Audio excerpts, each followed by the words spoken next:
5 আগস্টে তো অবশ্যই ঢাকায় আমি ছিলাম। 5 আগস্টে আমি ঢাকায় ছিলাম এবং পুরো দিনই ঢাকায় ছিলাম, ঢাকার মধ্যে ছিলাম। তারপর ঢাকার বাইরে কোথায় গেছি কি গেছি এগুলো আপনাকে নিশ্চয়ই এখন আপাতত আমি বলবো না।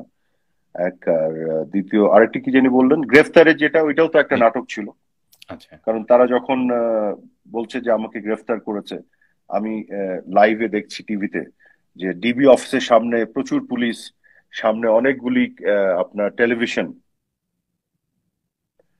ক্যামেরার সামনে দাঁড়িয়ে দাঁড়িয়ে মানে আপনার যে কি বলে কমেন্টারি করছে যে আমি ডিবি অফিসের ভিতরে আছি, আমি এইভাবে পড়ে যাচ্ছে। আমি নিজেও তখন বসে বসে টিভিতে লাইভ দেখছি। হ্যাঁ, কাজে এইসব নাটক তো অনেক করছে তারা, এগুলো নিয়েও বিভিন্ন ধরনের গুজব বাজারে ছেড়েছে, এগুলো আসলে সত্য নয়।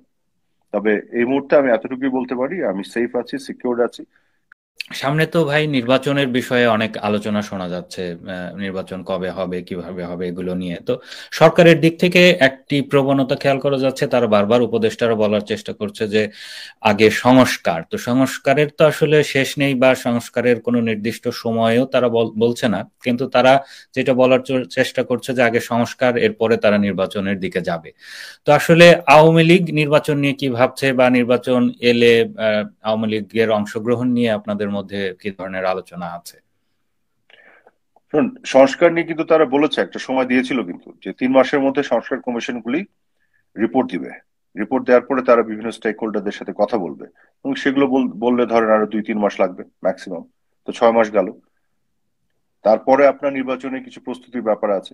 কাজে আসলে আপনার 1 থেকে 1.5 বছরের মধ্যে নির্বাচন দেয়ার যায়, এটা যদি মানে এই সরকার ইন্টারিম গভর্নমেন্ট চায়, এটা সম্ভব। তবে এখন তো একটা নতুন বাস্তবতা তৈরি হয়েছে। পঞ্চদশ সংশোধনী তো আবার তারা সর্বোচ্চ আদালতের মাধ্যমে এটাকে আবার বদলে ফেলেছে, যার ফলে ওই আগের সেই তত্ত্বাবধায়ক সরকার চলে এসছে। যেহেতু আগে তত্ত্বাবধায়ক সরকার চলে এসছে, কাজে এখন সামনে যে নির্বাচন হবে সেই নির্বাচনের 3 মাস আগে কিন্তু সংবিধান অনুযায়ী, এই মুহূর্তে যে সংবিধান যেভাবে আছে সেই অনুযায়ী তত্ত্বাবধায়ক সরকার আসতে হবে, এবং ওই ফরম্যাটে আসতে হবে। অর্থাৎ মানে সুপ্রিম কোর্টের সর্বশেষ রিটায়ার্ড চিফ জাস্টিস যিনি, উনি কিন্তু তত্ত্বাবধায়ক সরকারের প্রধান হতে হবে। আর সংবিধান এখন কিন্তু এইভাবে আছে। আর এই সবচেয়ে বড় সংবিধান কথা, কি থাকবে মনে হয়? তারা তো সংবিধান নতুন করে লেখার আলাপও আছে তাদের মধ্যে। এই সংবিধান তো থাকতেই হবে। নতুন করে যদি লিখেও রাখে, ওইটা শুধু কাগজের টুকরা ছাড়া ওইটার কোনো ভ্যালু নাই তো। কারণ ইলেকশন হতে হবে, ইলেকশনের পরে যে সংসদ হবে, সেই সংসদ যখন যে সংবিধান গ্রহণ করবে সেটাই হবে 2/3 মেজরিটি। তার আগ পর্যন্ত, নির্বাচনের আগে তো সংবিধান লিখে সেই সংবিধানকে আপনার বলবৎ করার কোনো সুযোগ নাই। নির্বাচনের পরে সেটা সম্ভব।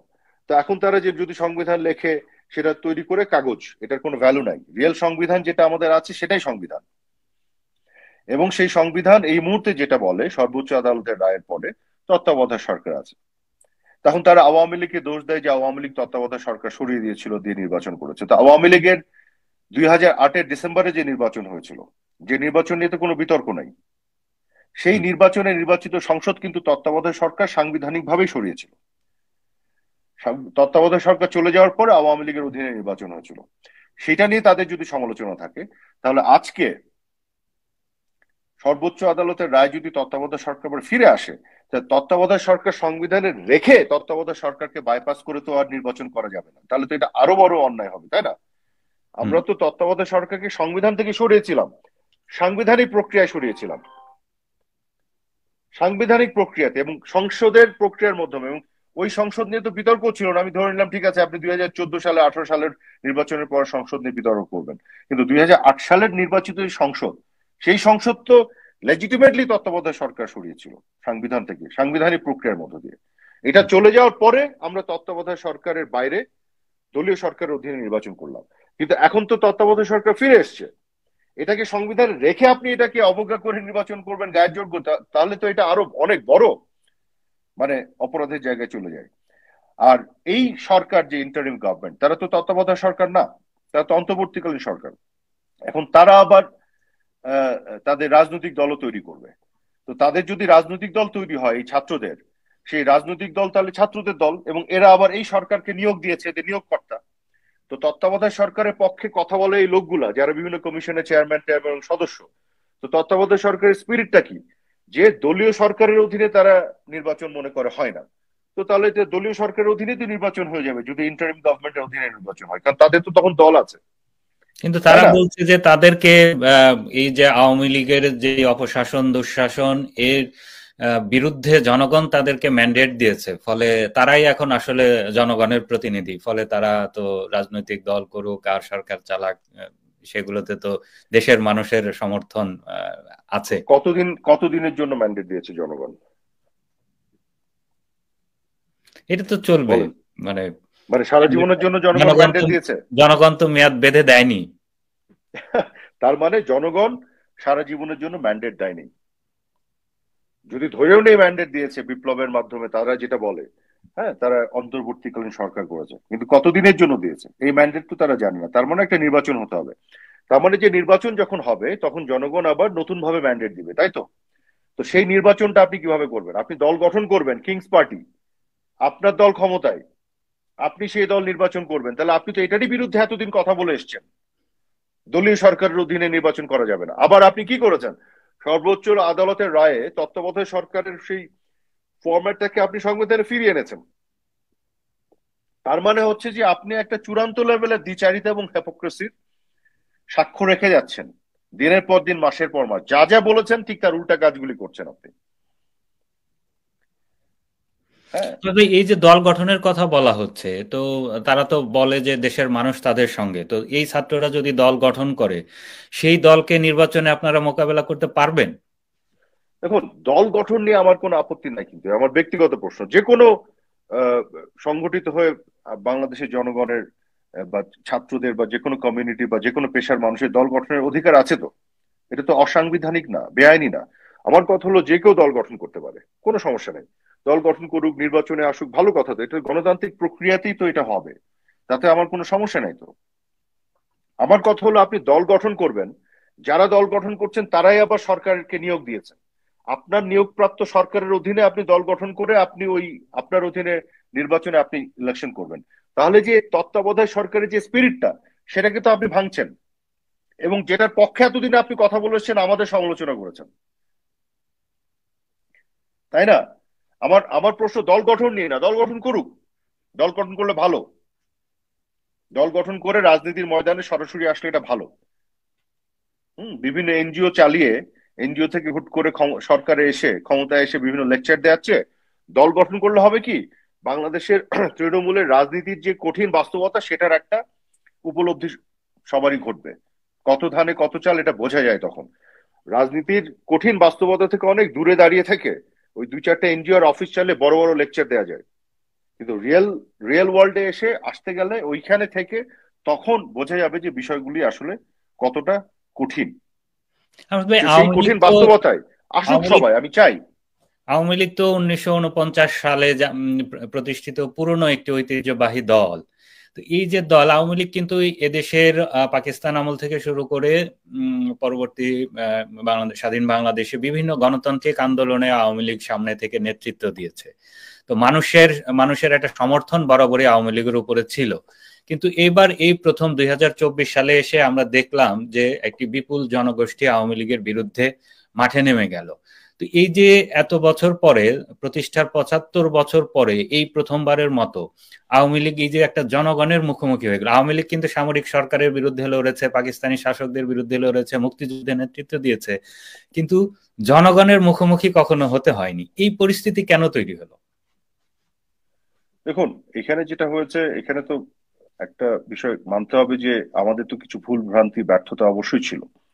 হ্যাঁ, এবং আমরা একটা ষড়যন্ত্রের খপ্পরে পড়ে গিয়েছিলাম। 16ই জুলাই থেকে 5ই আগস্ট পর্যন্ত যে ক্যাজুয়ালিটি গুলি হয়েছে, যে ঘটনাগুলি ঘটেছে, এখানে তো ধরেন জঙ্গিদের জেল থেকে বের করে এখানে ইনভলভ করা হয়েছে, সন্ত্রাস, সহিংসতা, ধ্বংসযজ্ঞ চালানো হয়েছে, কিন্তু এর মধ্য দিয়ে আবার অনেকগুলি মৃত্যু ঘটেছে। তো সাধারণ মানুষের মধ্যেও আসলে এক ধরনের ক্রিয়া প্রতিক্রিয়া শুরু হয়েছিল। তো এখানে আমাদেরও কিছু ভুল ভ্রান্তি ব্যর্থতা ছিল, আমরা মানুষকে বুঝাতে সক্ষম হইনি যেটা একটা ষড়যন্ত্রের কারণে হচ্ছে, আমাদের বিপক্ষে মানুষের মন বিষিয়ে দেওয়ার জন্য এই কাজগুলি করা হচ্ছে। হুম। এবং সাধারণ মানুষও বুঝতে পারেনি যে আসলে আন্দোলনে তারা হয়তো একভাবে তাদের পার্টিসিপেশন, আওয়ামী লীগের ব্যাপারে তাদের একটা কনফিউশনও তৈরি হয়েছিল, কিন্তু তারাও হয়তো বুঝতে পারেনি এখানে কিভাবে জঙ্গিরাও ঢুকে পড়েছে, এই ধ্বংসযজ্ঞগুলি চালাচ্ছে। And, তো এখানে এটা একটা কমপ্লিকেটেড একটা সিচুয়েশন তৈরি হয়ে গেছিল। হ্যাঁ, কিন্তু আমার কথা হলো যে এই বিষয়গুলো এখন আস্তে আস্তে পরিষ্কার হচ্ছে। আজকে ওরাই কিন্তু বলছে যেই তাদের কথিত বিপ্লব সফল হতো না তারা যদি মেট্রো রেল না জ্বালিয়ে দিত, তারা যদি বিটিভি না পুড়িয়ে দিত, তারা যদি আপনার সেতু ভবন না জ্বালিয়ে দিত, তারা যদি পুলিশকে হত্যা না করতো, থানা আক্রমণ না করতো, তারা আজকে প্রমাণ দিচ্ছে তো যে তারা এই কাজগুলি করেছিল। যে তো এগুলো জনগণের কাছে সশস্ত্র পরিষ্কার হচ্ছে। আমি বিপ্লবেরও প্রস্তুতি ছিল তারা বলছে। তার মানে তাদের হাতে অস্ত্র ছিল তাহলে। এবং আপনি দেখেছেন যে ব্রিগেডিয়ার সাখাওয়াত হোসেন সাহেব, উনি কিন্তু একটা কথা বলে বিপদে পড়ে গিয়েছিলেন। উনি কিন্তু বলেছিলেন 7.62 এটা সিভিলিয়ানদের হাতে থাকার কথা না। সিভিলিয়ানদের হাতে কি করে গেল, তার বক্তব্য খেয়াল করে দেখেন। উনি আনসারদের সাথে দেখা করতে গিয়ে কথা বলেছিলেন, এবং ওনার বক্তব্যে কিন্তু স্পষ্ট আছে যে আনসাররা কিন্তু তারা তাদের জায়গায় ছিল, কিন্তু তাদের ওইখানে গেট পর্যন্ত যে আনসারদের দিকে গুলি করা হয়েছে 7.62 দিয়ে। তো এটা কারা করেছিল? ল এনফোর্সমেন্ট এজেন্সি বা আইন শৃঙ্খলা বাহিনীর উপর গুলি কারা করছিল? কারা তাদেরকে মেরেছে? ওই জঙ্গিরাই তো। ওই আন্দোলনের সাথে সম্পৃক্ত তৃতীয় পক্ষ যাদের কথা আমি বলতাম, সেই অংশটাই তো এই কাজটা করেছে। তো ব্রিগেডিয়ার সাক্ষাৎ সাহেবের কথায় তো এটা বেরোয় আসছে, পরিষ্কার হয়ে যাচ্ছে। এগুলো তদন্ত হলে আস্তে আস্তে সঠিক তথ্য যখন মানুষের সামনে পরিষ্কার হবে, তখন মানুষ সত্যটা বুঝতে পারবে।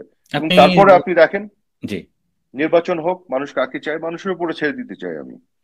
এই যে আপনি উপদেষ্টা এম সাখাওয়াত হোসেনের কথা বলছিলেন, উনি কিন্তু গতকালকে আরেকটি বিষয়ে বলেছেন যে 5 আগস্টের পরে আমরা দেখেছিলাম যে প্রধানমন্ত্রীর উপদেষ্টা সালমান এফ রহমান এবং আইনমন্ত্রী আনিসুল হককে একটা লঞ্চ থেকে গ্রেপ্তার করা হয়েছে, এবং তখন বলা হয়েছিল যে তারা দুইজনে ভারত পালিয়ে যাচ্ছিলেন। এবং আমরা দেখেছি যে সালমান এফ রহমানকে যখন মিডিয়ার সামনে হাজির করা হয়, তখন তিনি তো আসলে দাড়ি রাখতেন, বড় দাড়ি ছিল, ওনাকে ক্লিন শেভ করে আনা হয় এবং বলা হয় তার যে মানে এই যে সংস্কারের সরকার, জি, যারা সংস্কার করবে, নতুন বাংলাদেশ করবে, নতুন বাংলাদেশের এই হচ্ছে বাস্তবতা। নতুন বাংলাদেশে এই বাস্তবতা, এটা নিয়ে তো আর বেশি কিছু বলার নাই। তারা একটা নাটক সাজিয়েছে। তো এদের হাত দিয়ে ডন শোজ দ্য ডে, ভোরবেলা দেখে বোঝা যায় বাকি দিনটা কেমন যাবে।